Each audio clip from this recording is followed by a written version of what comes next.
मेरा नाम डॉक्टर तानीर अहमद है और मैं समा डिजिटल की हेल्थ रिपोर्टर हूँ। आज हम आपको बताते हैं कोरोना वायरस के बारे में।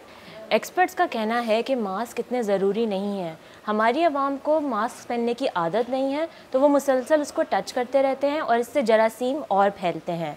इससे ज़्यादा ज़रूरी है कि आप कुछ प्रिकॉशंस लें। सबसे ज़्यादा ज़रूरी चीज़ है कि आप अपने हाथ धोएं।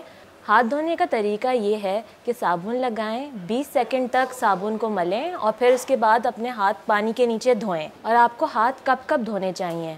खाना खाने से पहले, खाना पकाते के वक्त, किसी बीमार से अगर आप मिलके आए हैं तो उसके बाद आप हाथ धोएं अपने, किसी जानवर से कांटेक्ट हुआ है तो हाथ धोएं, और अगर आपको छींक, खांसी या नज़ला हो रहा है उसके बाद टिश्यू इस्तेमाल करने के बाद अपने हाथ ज़रूर धोएं।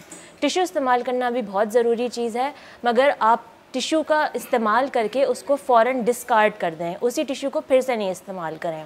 अगर आप घर से बाहर हैं तो आप हैंड सैनिटाइज़र भी इस्तेमाल कर सकते हैं, मगर हैंड सैनिटाइज़र ऐसा होना चाहिए जिसमें 60% अल्कोहल हो एटलीस्ट, क्योंकि यही जरासीम को मारेगी। चलें अब आपको बताते हैं इसके सिम्टम्स क्या होते हैं। नज़ला, खांसी, बुखार और सांस लेने में तकलीफ़ होना या सांस लेना मुश्किल होना। अगर आप रिसेंटली ईरान, चाइना या किसी ऐसे मुल्क से वापस आए हैं जहाँ कोरोना वायरस फैल रहा है, तो फिर आपको इमरजेंसी कांटेक्ट करना पड़ेगा अस्पताल को। इमरजेंसी की सूरत पर आप इन नंबरों पर कांटेक्ट कर सकते हैं, ये हेल्पलाइन नंबर्स हैं। और सिंध में कोरोना वायरस से निपटने के लिए इन अस्पतालों में आइसोलेशन वार्ड्स कायम हैं।